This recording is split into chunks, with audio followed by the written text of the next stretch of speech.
Assalamualaikum warahmatullahi wabarakatuh. Apa kabar sahabat-sahabat sekalian dimanapun Anda berada? Semoga kita semua selalu dalam kesehatan dan kebaikan dari Allah ya Rabbal Alamin. Nah, pada kesempatan kali ini saya akan menampilkan sebuah video pernyataan dari musisi band Indonesia, vokalis band Indonesia, vokalis ternama ya, Pasha Ungu.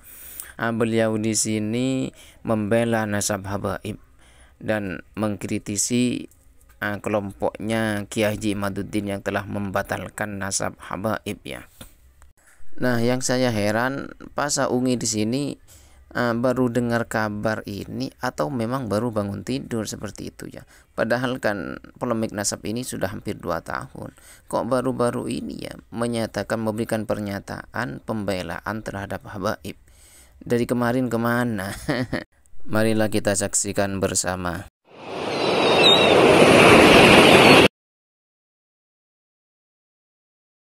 Gue kadang bingung sama bangsa Indonesia ini. Sekarang rame katanya Ba'alawi yang ada di Indonesia itu tidak ternasab. Habaib-habaib yang ada di Indonesia itu berdusta, bohong, palsu, dan lain sebagainya. Kemarin-kemarin kemana aja? Terus soleh mana Anda dengan ulama-ulama kasab terdahulu yang mengakui mereka? Kenapa sekarang baru rame? Sekalipun kalian tidak mengakui dan meragukan kehabaiban yang ada di Indonesia ini, simpen di hati kalian. Jangan ajak orang-orang, apalagi kalian bikin statement terus disebar luaskan statement kalian.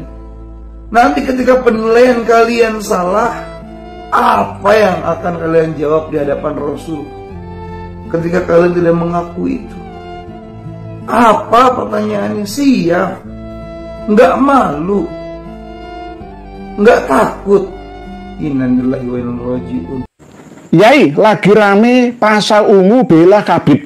Katanya para peneliti Ba'alawi kok baru sekarang rame-rame. Dulu pada kemana? Kan aneh Yai. Ya memang baru sekarang kita tahunya. Gimana lagi? Tanggapannya Yai, matur suwun.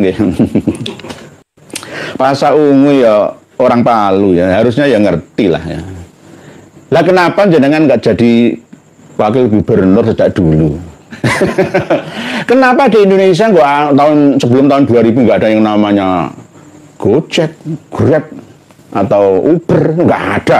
Di Amerika sudah ada Uber, Indonesia nggak ada. Dan saya baru YouTube ini kan baru 2 tahun lebih inilah. Ya kenapa zaman Rasulullah nggak menemukan Google? Ayo.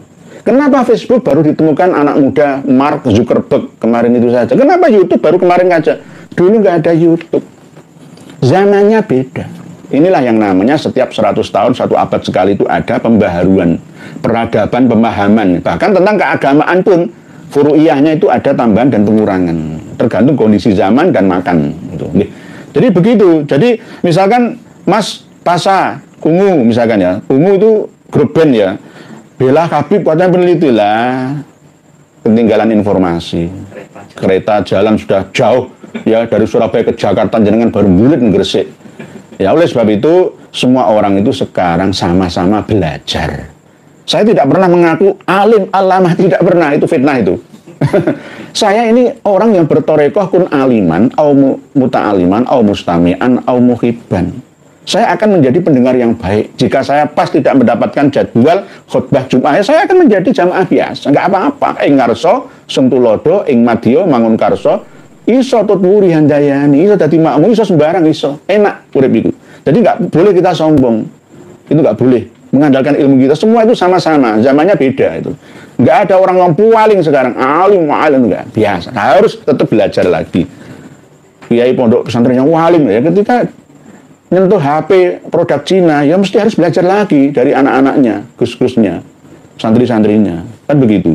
Wong saya ini termasuk yang ketinggalan zaman, HP saya itu memori 3 giga kok, internalnya cuma, ROM-nya itu cuma 32 giga, ini saya ketinggalan zaman sudah, sekarang ini nggak laku, HP yang seperti ini tuh sudah ketinggalan, setiap tahun itu sudah mengeluarkan produk baru, otomotif dan elektronik itu selalu maju terus melesat. Pemikiran kita selalu terbelakang. Ya, gitu.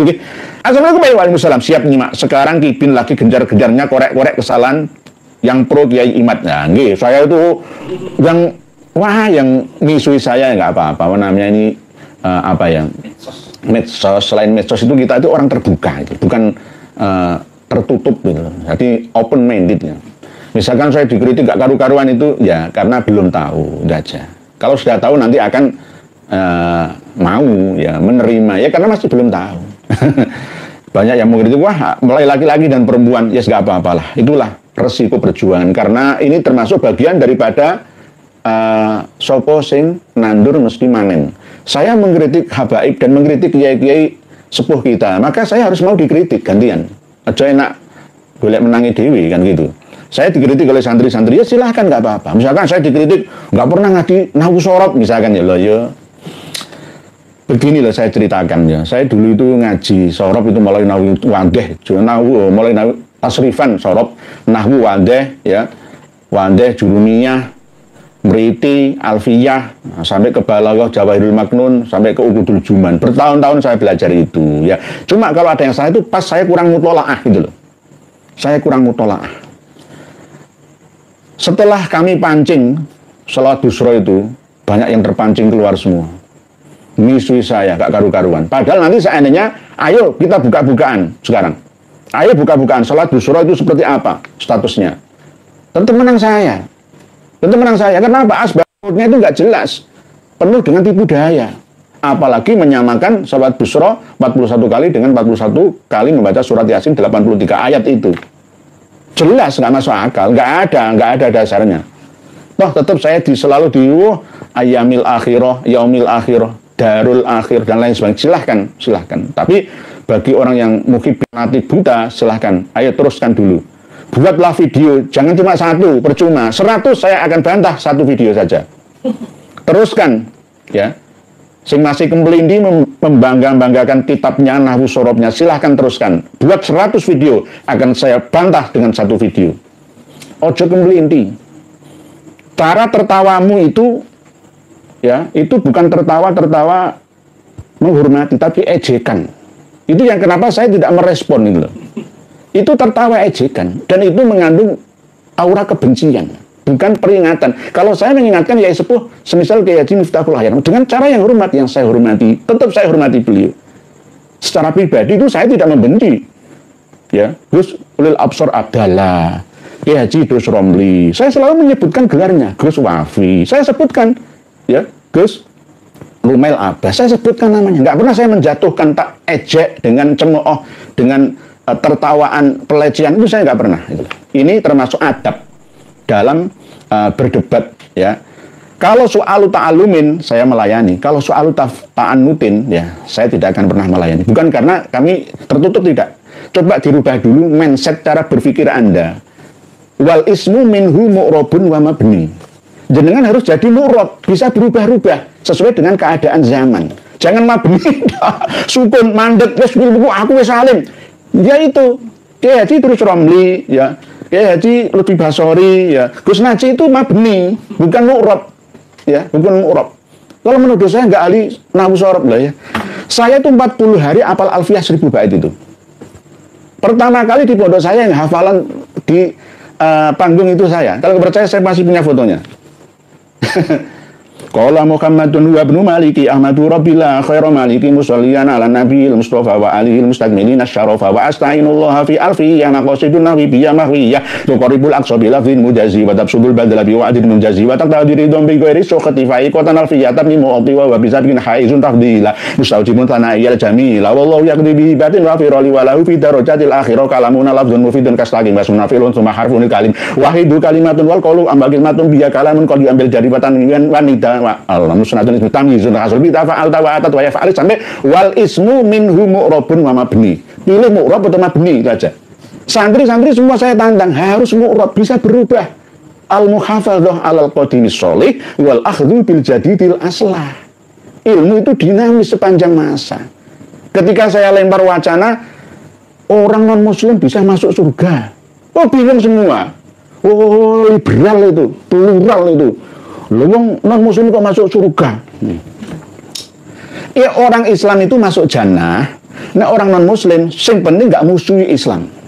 Nek ono kabar kemarin baru itu ya, memusuhi, melecehkan ayat tanda-tanda syiar Islam itu ya. Oh, Saifuddin Ibrahim, oh neraka itu. Neraka dan nar dua-duanya. Tapi kalau non-muslim ya mendapat hidayah, beriman kepada Allah, akan adanya kehidupan setelah kematian dan tidak mau memusuhi umat Islam, dan begitu juga mengamalkan kebaikan ya, bersinergi harmoni dengan alam ya, maka dia juga fala khaufun alaihim walahum yahzan. Begitu loh caranya. Itu aja belum kelar, nanti tak kasih wacana talak itu harus ada 2 orang saksi, harus pengadilan agama yang memutuskan, hakimnya yang talak bain sugro, talak bain kubro. Nanti tak kasih pemahaman seperti itu, santri-santri tambah bingung, tambah. Nah, bagaimana tanggapan sahabat-sahabat sekalian setelah menyimak dan mendengarkan video barusan?